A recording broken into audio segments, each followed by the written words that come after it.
Welcome back. Last week, Jackson came to Mobile without a loss, but UMS Wright used a big second-half surge to run away with a 27-point victory. However, the Aggies are not out of the region title race, especially with first-place Thomasville on their schedule in a couple weeks. Hal Sherrick is live in Jackson via Skype. The Aggies back home tonight hosting BC Rain. Hal. Hey, guys. It was homecoming tonight here in Jackson, and of course the Aggies wanted to put a win on the board. BC Rain was trying to foil their hopes, and the Aggies took the early lead with a field goal, but that's when BC Rain started to turn things on. The Red Raiders made the trek up Highway 43 into Aggieland tonight and were greeted by some early rain. After BC Rain hits Jackson for a safety, the Aggies kick the ball off, and Michael Nevius takes it and finds a hole up the middle. No one would catch him as he takes it 60 yards for the score. A missed extra point will put them up 8-3 in the second. The Aggies bounce back on the next possession as Damian Bracey finds pay dirt from a couple of yards out. A two-point conversion puts Jackson back on top 11-8.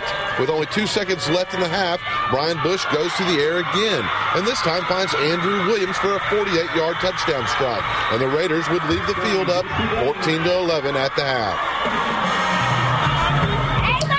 Guys, I don't know what was said in the locker room at the half, but the Aggies came out in the second half and turned it on, put up 21 unanswered points. Now, they've each scored another touchdown since. We're looking at 39-20 with just over 3 minutes left to go in this game.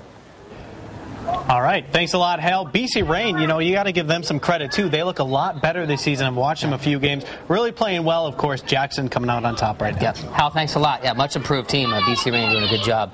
Well, two programs headed in different directions right now, Robertsdale and Fairhope. Just to give you an example, Fairhope running back Jamal Woodyard leads the undefeated Pirates with 21 touchdowns by himself. That's 126 points. Winless Robertsdale as a team has scored 65, so he's almost doubled them up. But good news for Robertsdale. There's Woodyard right there on the sideline tonight for undisclosed reasons. Robertsdale, watch this. Kayla Summerall on third down, looking, scrambling, and he finds his man in the end zone, Edward Williams, actually on the 1 yard line. Then they punch it in here, Larry Forney, and it's 7-0 Robertsdale. So chipping into Woodyard's point total, but yeah, here comes Daryl Norris and company. Robert Douglas on the inside slant, 15 yards. He's down near the goal line. Next play, Harvey Mitchell into the end zone for the touchdown. Fairhope ties it, and there you go. You see kind of what happened there. Reality set in. 42-7, the Pirates roll. In this one, they've got Daphne at home next week.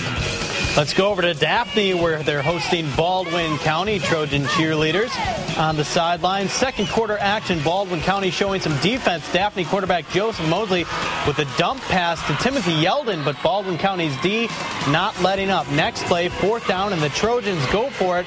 Toss to Mosley, but the defense sniffs it out. Baldwin County takes over on downs. Late second quarter, Baldwin County's quarterback Jordan Ebert showing off some arm with a long pass to Christopher Bush for over 40 yards. 16-13, Daphne manages to pull out the 3-point victory. McGill Tulin last night in Montgomery taking on Sidney Lanier, the Poets. Nothing poetic about this pass, at least for the home team. Intercepted. McGill Tulin's Ellis Mays got it. Jackets get a couple late TDs to open up what was a close game, and they go on to win it 24-8 the final. After dropping their first two games, McGill Tulin now has won 5 in a row. A trip to Foley ahead next week. Speaking of Foley, at Satsuma tonight. Satsuma bursting on the field, ready to battle on their home turf. Let's pick it up with Darius Powell. Shows that Satsuma can two-step as he hits the outside to score on this 30-yard touchdown run. 7-0. Foley, you picked up the two-step. It's a little bit of a dance. Well, here's a pirouette for you. Ooh. Going with the dance theme tonight. He's spinning through defenders all the way for the first down. Powell finally finishes off the drive with a 40-yard punishing run as he fights his way to the end zone. Great performance on the series from Darius Powell. 14-0 to Foley at that point, and Foley pitches a shutout as well. 42-0 the final. Still ahead on 1st and 10. Our game of the week tonight is Pine Forest and Tate, but we'll have even more highlights from Florida. Plus action across Alabama, including a thriller between Millry and Washington County. You're watching 1st and 10.